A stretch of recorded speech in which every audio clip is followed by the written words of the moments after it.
O julgamento sobre prisões após a condenação em segunda instância chamou a atenção de todo o Brasil em 2019. O Supremo Tribunal Federal decidiu que a execução da pena só pode ser iniciada depois do julgamento do último recurso possível. Com o placar de 5-5, o voto decisivo foi do presidente do Supremo Tribunal Federal, ministro Dias Toffoli. Ele chamou atenção para o fato de que essa era a primeira vez que a Corte analisava a validade do artigo 283 do Código de Processo Penal, que diz que uma pessoa só pode ser presa após o trânsito em julgado do processo, ou seja, quando não cabe mais nenhum recurso. O ministro também argumentou que o problema da impunidade não está na prisão ou não após condenação em segunda instância. Citou estatísticas, como, por exemplo, a que aponta que mais de 354 mil presos no país não foram sequer julgados. Se há combate à impunidade no Brasil, é em razão desse Supremo Tribunal Federal, do parlamento brasileiro que aprovou essas normas e de quem as sancionou. E aqui, não há dúvida nenhuma, a vítima é a periferia, a vítima é o pobre, a vítima é o trabalhador. Isso é impunidade, isso é caos, porque esses assassinos estão à solta.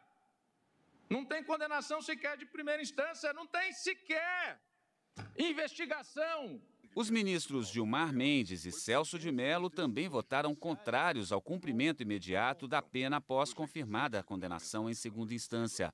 Ofende diretamente o princípio da presunção da não culpabilidade de que trata o artigo 5º, inciso 57 da Constituição. Desde esse primeiro paradigma, portanto, fica assentada a importância ou a possibilidade de que houvesse a prisão provisória a partir dessa decisão de primeiro ou segundo grau, desde que presentes os requisitos de prisão preventiva. Antes do julgamento definitivo, é possível, sim, restringir direitos do réu diante de tumulto processual, como destruição de provas, aliciamento de testemunhas, da reiteração de condutas delitivas ou de indício concreto de possibilidade de fuga. Fora disso, ele é inocente ou não culpado e, como tal, deveria ser tratado. A ministra Carmen Lúcia foi a única, na sessão dessa quinta-feira, a votar a favor do cumprimento da pena logo após confirmada a condenação em segundo grau. O que impera não é a incerteza da pena, mas a certeza, ou pelo menos a crença da impunidade. E afirme-se que os que mais contam com essa certeza ou com essa crença não são os mais pobres, são aqueles que dispõem de meios para usar e até para abusar de todo um rebuscado, intrincado sistema recursal, de todos os meios para não precisar de responder pelo delito. Ao longo das 5 sessões, os ministros analisaram 3 ações do Conselho Federal da OAB, do Partido Comunista do Brasil e do Patriota, antigo Partido Ecológico Nacional. Agora, a decisão do Supremo deve ser adotada em todo o país. Mais uma vez, a gente volta a conversar com a consultora jurídica da TV Justiça, Karina Zucolotto.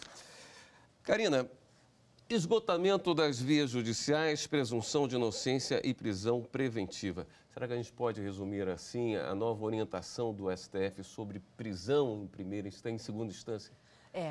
A hipótese de prisão, de execução provisória da pena já não existe mais, porque esse foi o entendimento e esses foram os fundamentos que os ministros acabaram levando em consideração para fazer voltar uma jurisprudência que já vinha sendo aplicada aqui no Supremo Tribunal Federal antes do ministro Teori Zavascki trazer ao plenário a ideia de que a possibilidade da prisão em segunda instância estaria de acordo com a Constituição Federal. Mas por 6-5, como a gente viu na reportagem, ficou determinado que a presunção de inocência, de acordo com o artigo 5º da Constituição, prevê que aquela pessoa condenada ela só pode ser considerada efetivamente culpada e aí ser levada à prisão depois do chamado trânsito em julgado da sentença penal condenatória. O que significa isso? Trânsito em julgado é aquele momento em que não se pode mais apresentar qualquer recurso para tentar reverter aquela decisão inicial. Então, o esgotamento das vias recursais é fundamental para que se confirme a culpa e aquela condenação que foi aplicada ao longo de todo o processo penal, para que se dê início à execução da pena. Mas é importante a gente frisar um ponto muito importante.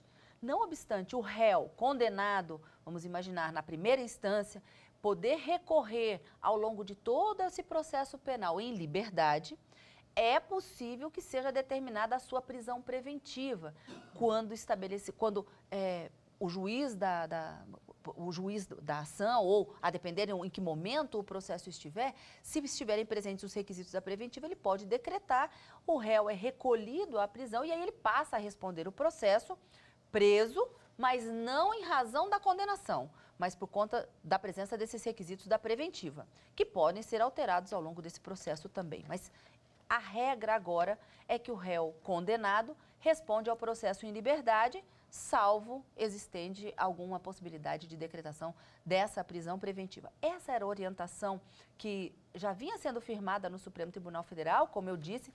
Em 2011 foi alterado o Código de Processo Penal para estabelecer o artigo 283 dessa forma como o Supremo vinha entendendo, e depois, por uma nova interpretação do artigo 5º, houve uma modificação dessa interpretação. Com essa decisão do Supremo, agora em 2019, volta a valer aquela orientação jurisprudencial e nesse julgamento, no julgamento dessas 3 ADCs, ação declaratória de constitucionalidade, por maioria, os ministros confirmaram a constitucionalidade do dispositivo do Código de Processo Penal, que traz justamente essa interpretação. Prisão em segunda instância não é mais possível. Agora, é preciso esgotar as vias administrativas após a condenação para o início da execução da pena, possibilitada a decretação de prisão preventiva a qualquer momento após essa condenação. Ok, Karina, obrigado pela sua participação, mais do que especial no programa de hoje. Eu que agradeço, William.